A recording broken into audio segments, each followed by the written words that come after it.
ഒരു ബൊഹീമിയൻ അപവാദം Sherlock Holmes story ഭാഗം 3. ജീവിതത്തിൽ മുമ്പൊരിക്കലും എനിക്ക് ഇങ്ങനെ ഒരു വേഷം കെട്ടേണ്ടി വന്നിട്ടില്ല. അതോർത്താണ് ഞാനിപ്പോൾ ചിരിച്ചു പോയത്. സാക്ഷിയില്ലെങ്കിൽ വിവാഹം നടത്തി കൊടുക്കുകയില്ലെന്ന് പാതിരി ശടിച്ചെന്ന് തോന്നുന്നു. തക്ക സമയത്ത് ഞാൻ അവിടെ ചെന്നത് ഭാഗ്യമാണെന്ന് അവർ കരുതി. വധു എനിക്ക് 1 പവൻ സമ്മാനിച്ചു. ഞാനത് ഈ സംഭവത്തിൻ്റെ ഓർമ്മയ്ക്കായി വാച്ചിൻ്റെ ചങ്ങലയിൽ കോർത്തു ധരിക്കാൻ ഉദ്ദേശിക്കുന്നു. തികച്ചും അപ്രതീക്ഷിതമായ സംഭവ വികാസമാണല്ലോ. പിന്നീട് എന്തുണ്ടായി? ഞാൻ ചോദിച്ചു. എൻ്റെ പദ്ധതികളൊക്കെ തകരാറിലായെന്ന് എനിക്ക് തോന്നി. നവദമ്പതികൾ ഉടനെ സ്ഥലം വിടുകയാണെങ്കിൽ ഞാനും അപ്പോൾ തന്നെ പ്രവർത്തനം തുടങ്ങിയേ പറ്റൂ. പക്ഷേ അങ്ങനെയല്ല സംഭവിച്ചത്. പള്ളി നടയിൽ വെച്ച് രണ്ടാളും 2 വഴിക്ക് പിരിഞ്ഞു. സ്ത്രീ അവരുടെ വീട്ടിലേക്കും പുരുഷൻ വക്കീൽ ഓഫീസിലേക്കും. പതിവ് പോലെ 5 മണിക്ക് പാർക്കിൽ വെച്ച് കാണാമെന്ന് അവർ പറഞ്ഞു. അവർ പോയി കഴിഞ്ഞ് എൻ്റെ സ്വന്തം ചില ഏർപ്പാടുകൾക്കായി ഞാനിങ്ങ് പോന്നു. എന്ത് ഏർപ്പാടുകൾ? 1 ഗ്ലാസ് ബിയറും അല്പം മൂരിയിറച്ചിയും. പരിചാരികയെ വിളിക്കാൻ ബെല്ലടിച്ചിട്ട് ഹോംസ് പറഞ്ഞു. രാവിലെ മുതൽ ജോലി തിരക്കായതുകൊണ്ട് ഭക്ഷണത്തെപ്പറ്റി ചിന്തിക്കാൻ സമയം കിട്ടിയില്ല. വൈകുന്നേരവും അടങ്ങിയിരിക്കാനാവുമെന്ന് തോന്നുന്നില്ല. അതിരിക്കട്ടെ ഡോക്ടർ, എനിക്ക് നിങ്ങളുടെ സഹായം വേണം. വളരെ സന്തോഷം, ഞാൻ പറഞ്ഞു. നിയമം ലംഘിക്കേണ്ടി വരുന്നതിൽ പ്രയാസമില്ലല്ലോ? തീരെയില്ല. അറസ്റ്റ് ചെയ്യപ്പെട്ടാലോ? ഒരു നല്ല കാര്യത്തിനാണെങ്കിൽ സാരവുമില്ല. വളരെ നല്ലൊരു കാര്യത്തിന് തന്നെ. എന്നാൽ നിങ്ങൾ പറയുന്നത് പോലെ ചെയ്യാം.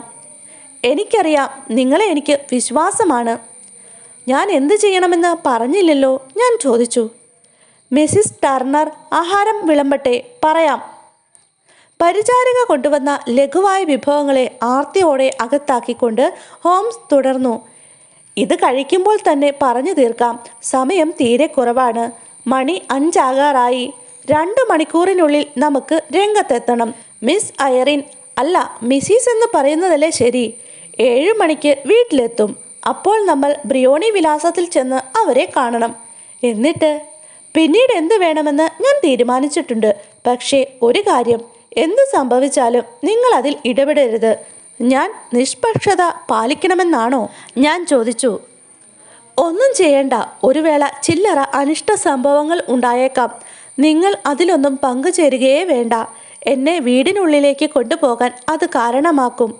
4-5 മിനിറ്റിനുള്ളിൽ സ്വീകരണ മുറിയിലെ ജനാല തുറക്കും. നിങ്ങൾ ആ തുറന്ന ജനാലയുടെ സമീപം നിലയുറപ്പിക്കണം. ശരി.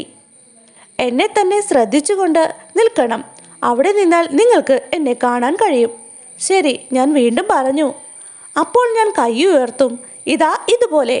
ഉടൻ നിങ്ങൾ ഞാൻ തരുന്ന ഒരു സാധനം മുറിക്കുള്ളിലേക്ക് എറിയണം. തീ പിടിക്കുന്നേ എന്ന് ഉറക്കെ വിളിക്കുകയും വേണം. മനസ്സിലായോ? മനസ്സിലായി. പോക്കറ്റിൽ നിന്നും ചുരുട്ട് പോലുള്ള ഒരു വസ്തു പുറത്തെടുത്തിട്ട് ഹോംസ് പറഞ്ഞു. ഇത് അപകടകാരിയൊന്നുമല്ല. പുകയുന്ന ഒരിനം പടക്കമാണ്. 2 അറ്റത്തും തീ പിടിക്കാനുള്ള മരുന്നും തേച്ചിട്ടുണ്ട്. നിങ്ങൾ ഇത്രമാത്രം ചെയ്താൽ മതി. തീ പിടിക്കുന്നു എന്ന വിളി കേട്ട് ധാരാളം ആളുകൾ ഓടിക്കൂടും. നിങ്ങൾ തെരുവിൻ്റെ അറ്റത്തേക്ക് നടക്കണം. 10 മിനിറ്റിനുള്ളിൽ ഞാൻ എത്തും. പറഞ്ഞതെല്ലാം വ്യക്തമായി മനസ്സിലായോ? ഞാൻ നിഷ്പക്ഷനായിരിക്കണം. ജാലകത്തിനരികിൽ താങ്കളെ നോക്കി നിൽക്കണം. അടയാളം കാണിക്കുമ്പോൾ പടക്കം എറിഞ്ഞിട്ട് തീ പിടിക്കുന്നേ എന്ന് വിളിക്കണം. പിന്നീട് തെരുവിൻ്റെ മൂലയിൽ നിങ്ങളെ കാത്തു നിൽക്കണം. ഇത്രയുമല്ലേ വേണ്ടത്? അത്രയും മതി. അത് ഞാൻ ഏറ്റു. നിങ്ങൾക്കെന്നെ വിശ്വസിക്കാം. വളരെ നല്ലത്.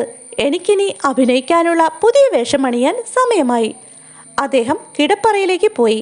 അല്പസമയത്തിനുള്ളിൽ സൗമ്യശീലനും ശാന്ത ഗംഭീരനുമായ ഒരു പാതിരിയുടെ വേഷത്തിൽ പ്രത്യക്ഷപ്പെട്ടു.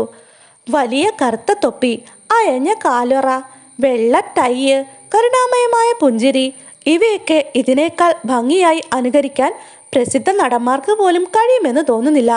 വേഷം മാത്രമല്ല, ഭാവവും എത്ര അനായാസമായാണ് പരിവർത്തന വിധേയമാക്കിയിട്ടുള്ളത്. താൻ അഭിനയിക്കുന്ന ഓരോ വേഷത്തിനും അനുയോജ്യമായ വിധത്തിൽ ആത്മാവ് പോലും മാറ്റിയെടുക്കാനുള്ള എന്തൊരപാരമായ കഴിവ്! ഹോംസ് കുറ്റാന്വേഷണത്തിൽ പ്രാവീണ്യം നേടിയതോടെ ശാസ്ത്രരംഗത്ത് ഒരു പ്രമുഖ ഗവേഷകനെയും നാടകവേദിയിലെ അതുല്യനായ ഒരു നടനെയുമാണ് നമുക്ക് നഷ്ടമായത്. 6:15 ഞങ്ങൾ ബേക്കർ സ്ട്രീറ്റിൽ നിന്ന് ഇറങ്ങി. സെർപ്പൻറ്റൈൻ തെരുവിലെത്തിയപ്പോൾ 7:10 പകൽ രാത്രിക്ക് വഴിമാറി കൊടുത്തിരുന്നു.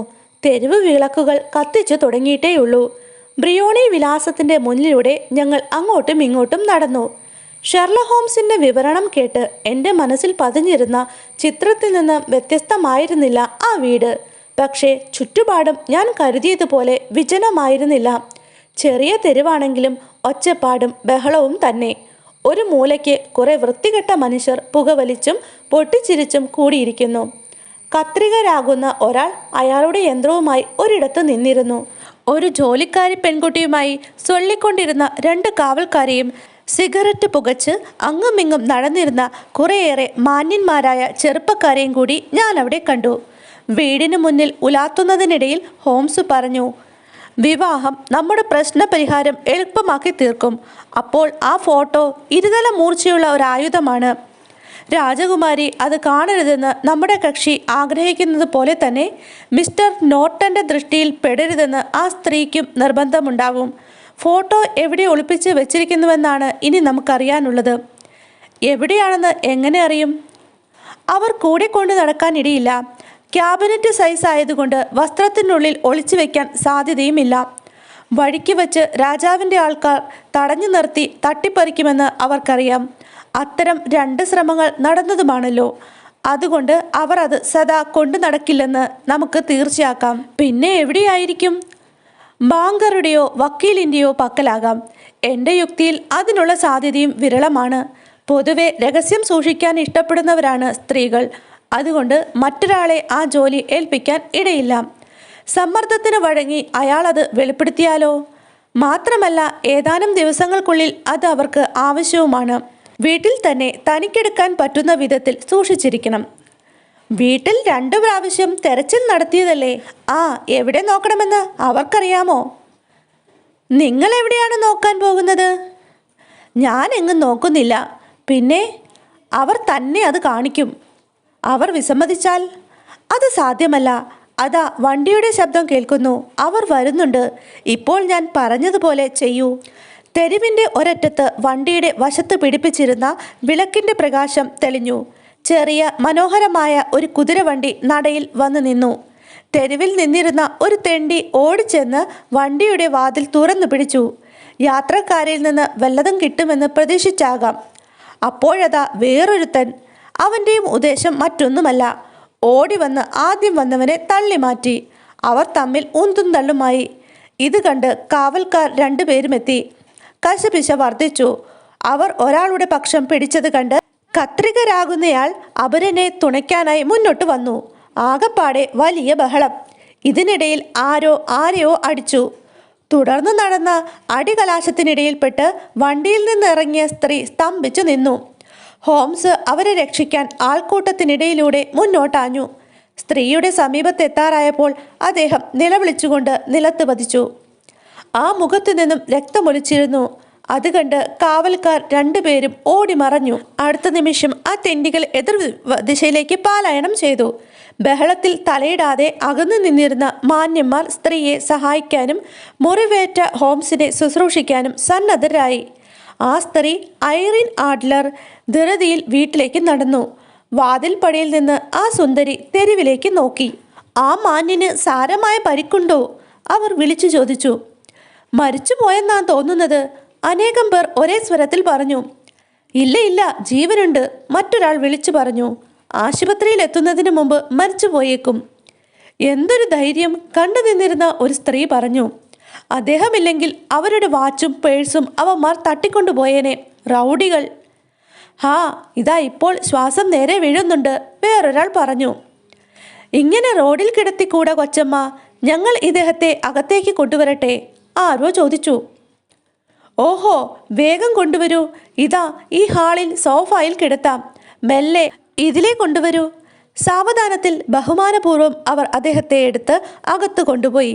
ഞാൻ ജനാലയുടെ സമീപം എല്ലാം കണ്ടു നിന്നതേ ഉള്ളൂ. മുറിയിൽ വിളക്കുകൾ തെളിഞ്ഞു. സോഫയിൽ കിടന്നിരുന്ന ഹോംസിനെ എനിക്ക് കാണാം.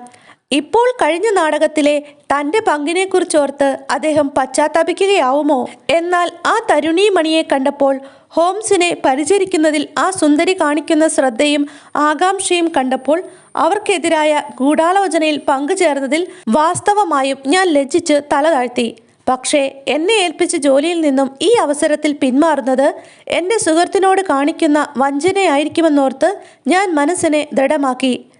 പടക്കം കയ്യിലെടുത്ത് തയ്യാറായി നിന്നു. ഒന്നുമില്ലെങ്കിലും നമ്മൾ അവരെ ഉപദ്രവിക്കാൻ ശ്രമിക്കുകയല്ലല്ലോ, അവർ മറ്റൊരാളെ ഉപദ്രവിക്കുന്നതിൽ നിന്നും തടയുക മാത്രമല്ലേ. ഹോംസ് സോഫയിൽ നിവർന്നിരുന്നു. ശുദ്ധവായനു വേണ്ടി എന്നതുപോലെ അദ്ദേഹം ആംഗ്യം കാണിക്കുന്നത് ഞാൻ കണ്ടു. ഒരു ജോലിക്കാരി ഓടിച്ചെന്ന് ജനാല തുറന്നു. അടുത്ത നിമിഷം അദ്ദേഹം കൈ ഉയർത്തി. അടയാളം കിട്ടിയ ഉടനെ ഞാൻ പടക്കം ഉള്ളിലേക്കെറിഞ്ഞു. അയ്യോ, തീ പിടിക്കുന്നേ, ഓടിവരിൻ എന്നുറക്കെ വിളിച്ചു. അത് കേൾക്കേണ്ട താമസം എവിടെ നിന്നോ ഒരു വലിയ ആൾക്കൂട്ടം റൗഡികളും വേലക്കാരും മാന്യന്മാരുമൊക്കെ തീ തീ എന്നാക്രോശിച്ചുകൊണ്ട് ഓടിക്കൂടി. മുറിയിൽ നിറഞ്ഞു നിന്ന പുക ജനലിലൂടെ പുറത്തേക്ക് വന്നു. അതിനിടയിൽ പാഞ്ഞു പോകുന്ന ചില രൂപങ്ങളെയും ഞാൻ കണ്ടു. അടുത്ത നിമിഷം പേടിക്കേണ്ട, സാരമില്ല എന്നൊക്കെയുള്ള ഹോംസിൻ്റെ ആശ്വാസവചനം ഞാൻ കേട്ടു. ഞാൻ തെരുവിൻ്റെ മറ്റേ അറ്റത്തേക്ക് നടന്നു. 10 മിനിറ്റ് കഴിഞ്ഞപ്പോൾ ഹോംസ് പിന്നാലെ എത്തിയതായി കണ്ടു. എനിക്ക് സമാധാനമായി. ഞങ്ങൾ കൈകോർത്ത് പിടിച്ച് വേഗം രംഗത്ത് നിന്നും നിഷ്ക്രമിച്ചു. ആളൊഴിഞ്ഞ അടുത്ത തെരുവിലെത്തിയപ്പോൾ ഹോംസ് പറഞ്ഞു, ഡോക്ടർ, ഏൽപ്പിച്ച കാര്യം നിങ്ങൾ ഭംഗിയായി നിർവഹിച്ചു. എല്ലാം ശരിയായിരുന്നു. ഫോട്ടോ കിട്ടിയോ? അതെവിടെയുണ്ടെന്ന് മനസ്സിലായി. എങ്ങനെ കണ്ടുപിടിച്ചു? അവർ കാണിച്ചു തന്നു. ഞാൻ പറഞ്ഞിരുന്നില്ലേ? അതെങ്ങനെ? എനിക്ക് മനസ്സിലാവുന്നില്ല. ഞാനത് രഹസ്യമാക്കി വെക്കുകയില്ല. ആ തെരുവിലുണ്ടായിരുന്നവരെല്ലാം ഞാൻ ഏർപ്പാട് ചെയ്തിരുന്ന ആളുകളായിരുന്നു എന്ന് നിങ്ങൾ മനസ്സിലാക്കിയില്ലേ? അത് ഞാൻ ഊഹിച്ചു. അതാണ് വഴക്കുണ്ടായപ്പോൾ എൻ്റെ കയ്യിൽ കുറച്ച് ചുവന്ന ചായം കരുതിയിട്ടുണ്ടായിരുന്നു. നിലത്ത് വീഴുന്നതിനിടയിൽ ഞാനത് മുഖത്ത് തേച്ചു. ദയനീയമായി തോന്നിയില്ലേ? ഇതൊരു പഴയ സൂത്രമാണ്. അതും ഞാൻ മനസ്സിലാക്കി. ഞാൻ പറഞ്ഞു. അവരെന്നെ എടുത്ത് അകത്തു കൊണ്ടുപോയി. ആ സ്ത്രീക്ക് അത് അനുവദിക്കേണ്ടതായി വന്നു. സ്വീകരണ മുറിയിൽ ഞാൻ ഉദ്ദേശിച്ച സ്ഥലത്ത് തന്നെ എന്നെ കൊണ്ടുകിടത്തി. സാധനം അവിടെയോ അവരുടെ കിടപ്പ് മുറിയിലോ എവിടെയാണുള്ളതെന്നറിയാൻ ഞാൻ തീർച്ചയാക്കി. സോഫയിൽ കിടന്ന് വായുവിനു വേണ്ടി ആംഗ്യം കാണിച്ചപ്പോൾ സൗകര്യമായി. അതുകൊണ്ട് താങ്കൾക്ക് എന്ത് പ്രയോജനമുണ്ടായി? അതായിരുന്നു ഏറ്റവും പ്രധാനപ്പെട്ട കാര്യം. തൻ്റെ വീടിന് തീ പിടിക്കുന്നു എന്നറിഞ്ഞാൽ ഒരു സ്ത്രീ എന്തു ചെയ്യും? തനിക്ക് ഏറ്റവും വിലപ്പെട്ടതിൻ്റെ നേർക്ക് പാഞ്ഞു ചെല്ലും. അത് സ്വാഭാവികമാണ്. ഈ പ്രേരണ ഇതിനു മുമ്പും ഞാൻ മുതലെടുത്തിട്ടുണ്ട്. ഡാർലിംഗ്ടൺ കേസിലും ആൻസ്വർത്ത് മാളികയിലെ സംഭവത്തിലും ഞാൻ ഈ വിദ്യ പ്രയോഗിച്ചു നോക്കിയതാണ്. ഇങ്ങനെയൊരു അവസരത്തിൽ ഒരമ്മ തൻ്റെ കുഞ്ഞിനെയും അവിവാഹിതയായ തരുണി സ്വന്തം ആഭരണപ്പെട്ടിയും രക്ഷിക്കാനായിരിക്കും ശ്രമിക്കുക. ഈ സ്ത്രീയെ സംബന്ധിച്ചാണെങ്കിൽ ഇന്ന് വീട്ടിലുള്ളതിൽ ഏറ്റവും വിലപ്പെട്ടത് നാം അന്വേഷിക്കുന്ന വസ്തു തന്നെ എന്നതിൽ ഒരു സംശയമില്ല. അതെടുക്കാൻ അവർ ഓടിച്ചെല്ലുകയും ചെയ്യും. തീപിടുത്തത്തെക്കുറിച്ചുള്ള ഭീഷണി യഥാർത്ഥമായിരുന്നു. പുകയും ബഹളവുമൊക്കെ കൂടിയായപ്പോൾ ആരാണ് വിരണ്ടുപോകാത്തത്? അവരുടെ പ്രതികരണം ഒന്നാന്തരമായിരുന്നു. വലതുവശത്ത് മണിയടിക്കാൻ കെട്ടിയിരുന്ന ചരടിന് തൊട്ടുമുകളിൽ ഒരു ചുവരലമാരയുടെ അറയ്ക്കകത്താണ് ഫോട്ടോ സൂക്ഷിച്ചിട്ടുള്ളത്. അതവർ വലിച്ച് പാതി തുറന്നപ്പോൾ ഞാൻ അതിൻ്റെ ഒരറ്റം കണ്ടു. പേടിക്കേണ്ട, കുഴപ്പമൊന്നുമില്ല എന്ന് ഞാൻ പറഞ്ഞത് കേട്ട് അവർ വലിപ്പ് അടച്ചു. പുകഞ്ഞുകൊണ്ടിരുന്ന പടക്കത്തിന് നേരെ നോക്കിയിട്ട് അകത്തേക്ക് പോയി. പിന്നീട് ഞാൻ അവരെ കണ്ടില്ല. ക്ഷമായാചനയോടെ ഞാൻ പുറത്തിറങ്ങി രക്ഷപ്പെട്ടു. ഫോട്ടോ അപ്പോൾ തന്നെ കൈവശപ്പെടുത്തിയാൽ എന്താണെന്ന് ഞാൻ ആലോചിക്കാതിരുന്നില്ല. അതിനിടയിൽ ആ വണ്ടിക്കാരൻ അകത്തു വന്നു. സംശയാലുവായ അവൻ്റെ നോട്ടം കണ്ട് അല്പം ക്ഷമിക്കുന്നതാണ് നല്ലതെന്ന് തോന്നി. അക്ഷമ കാണിച്ചാൽ എല്ലാം തകരാറിലാവും. ഇനിയിപ്പോൾ നമ്മുടെ അന്വേഷണം ഏതാണ്ട് അവസാനിച്ചിരിക്കുന്നു. നാളെ രാജാവിനെയും കൊണ്ട് ഞാൻ അവിടെ ചെല്ലും. ഇഷ്ടമാണെങ്കിൽ നിങ്ങൾക്കും വരാം. നമ്മൾ സ്വീകരണ മുറിയിൽ ആ സ്ത്രീയെ കാത്തിരിക്കും. അവർ അവിടെ എത്തുമ്പോൾ നമ്മെ കാണുകയില്ല. ഫോട്ടോയും അപ്രത്യക്ഷമായിരിക്കും. സ്വന്തം കൈകൊണ്ട് രാജാവിന് ഫോട്ടോ വീണ്ടെടുക്കാൻ കഴിഞ്ഞാൽ വളരെ സന്തോഷമാകും. എപ്പോഴാണ് പോകുന്നത്? രാവിലെ 8 മണിക്ക്. അപ്പോൾ അവർ ഉറക്കമെണീറ്റിട്ടുണ്ടാവില്ല. രംഗത്ത് തടസ്സമൊന്നും കാണുകയുമില്ല. ഇനി വൈകരുത്. വിവാഹം കഴിഞ്ഞതുകൊണ്ട് അവരുടെ ദിനചര്യയിൽ മാറ്റം വന്നേക്കാം. ഇപ്പോൾ തന്നെ രാജാവിന് കമ്പിയടിക്കണം. ഞങ്ങൾ ബേക്കൽ സ്ട്രീറ്റിലെത്തി. ഹോംസ് വാതിൽ തുറക്കാൻ താക്കോലിനായി കീശ പരതി. Good night mister Sherlock Holmes. ഫുട്പാത്തിൽ അപ്പോൾ വളരെ പേരുണ്ടായിരുന്നു. പെട്ടെന്ന് അതിലെ കടന്നുപോയ നീണ്ട ഓവർകോട്ട് ധരിച്ച ഒരു മെലിഞ്ഞ യുവാവായിരുന്നു അഭിവാദ്യം ചെയ്തതെന്ന് തോന്നി. ആ ശബ്ദം മുമ്പ് കേട്ടിട്ടുള്ളതുപോലെ തോന്നുന്നു. തെരുവിലെ മങ്ങിയ വെളിച്ചത്തിൽ ഉറ്റുനോക്കിക്കൊണ്ട് ഹോംസ് പറഞ്ഞു. അതാരാണെന്ന് ഓർമ്മ വരുന്നില്ലല്ലോ. അന്ന് രാത്രി ഞാൻ ബേക്കർ സ്ട്രീറ്റിലെ മുറിയിൽ ഉറങ്ങി. രാവിലെ ഞങ്ങൾ പ്രാതൽ കഴിച്ചുകൊണ്ടിരുന്നപ്പോൾ ബൊഹീമിയയിലെ രാജാവ് ധൃതിയിൽ കടന്നു വന്നു. അത് കിട്ടിയോ? സത്യമാണോ? ഹോംസിന്റെ ചുമലിൽ പിടിച്ചുകൊണ്ട് മുഖത്ത് ഉറ്റുനോക്കിക്കൊണ്ട് അദ്ദേഹം ചോദിച്ചു.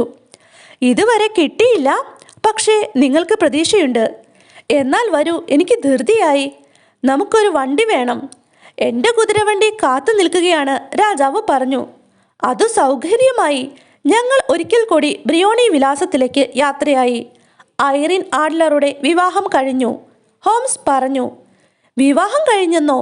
എപ്പോൾ? ഇന്നലെ. ആരുമായിട്ട്? നോട്ടൺ എന്ന ഇംഗ്ലീഷുകാരൻ വക്കീലുമായിട്ട്.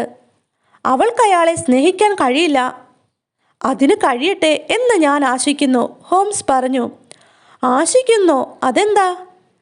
എന്തെന്നാൽ തിരുമനസിന് ഭാവിയിൽ ശല്യമുണ്ടാകുന്ന ഭയം വേണ്ടല്ലോ. ആ സ്ത്രീക്ക് ഭർത്താവിൽ സ്നേഹമുള്ള പക്ഷം അങ്ങയെ സ്നേഹിക്കുകയില്ല. അങ്ങയെ സ്നേഹിച്ചില്ലെങ്കിൽ തിരുമനസിൻ്റെ കാര്യത്തിൽ ഇടപെടാൻ മുതിരുകയുമില്ല. അതു വാസ്തവമാണ്. എങ്കിലും അവൾക്ക് എൻ്റെ സ്ഥിതി ഉണ്ടായിരുന്നെങ്കിൽ അവൾ എത്ര നല്ല രാജ്ഞിയായിരിക്കും. സെർപ്പന്റൻ തെരുവിലെത്തും വരെ രാജാവ് പിന്നീടൊന്നും പറഞ്ഞില്ല. ഏതോ ചിന്തയിൽ മുഴുകി മൗനമായിരുന്നു. ബ്രിയോണി വിലാസത്തിൻ്റെ വാതിൽ തുറന്നു കിടന്നിരുന്നു. പ്രായം ചെന്ന ഒരു സ്ത്രീ പടിയിൽ നിന്ന് അവജ്ഞയോടെ ഞങ്ങളെ നോക്കുന്നുണ്ടായിരുന്നു. ഞങ്ങൾ വണ്ടിയിൽ നിന്നിറങ്ങി. മിസ്റ്റർ ഷെർലക് ഹോംസ് ആണല്ലേ? അവർ ചോദിച്ചു. ഞാനാണ് മിസ്റ്റർ ഷെർലക് ഹോംസ്, തെല്ല് അമ്പരന്നതുപോലെ എൻ്റെ സുഹൃത്ത് മറുപടി പറഞ്ഞു. അതെയോ? നിങ്ങൾ ഇന്നിവിടെ വരാനിടയുണ്ടെന്ന് യജമാനത്തി പറഞ്ഞിരുന്നു. രാവിലെ 5:15 തീവണ്ടിയിൽ അവർ ഭർത്താവിനൊപ്പം യൂറോപ്പിലേക്ക് പോയി. ഹോംസ് ഞെട്ടിപ്പോയി. ഇച്ഛാഭംഗവും അത്ഭുതവും കൊണ്ട് വിളറിയ അദ്ദേഹം ചോദിച്ചു. അവർ ഇംഗ്ലണ്ടിൽ നിന്ന് പോയെന്നാണോ പറയുന്നത്? അതെ, ഇനി തിരിച്ചു വരില്ല. കടലാസുകളൊക്കെ? രാജാവിൻ്റെ ശബ്ദം ഇടറിയിരുന്നു. എല്ലാം നഷ്ടമായി.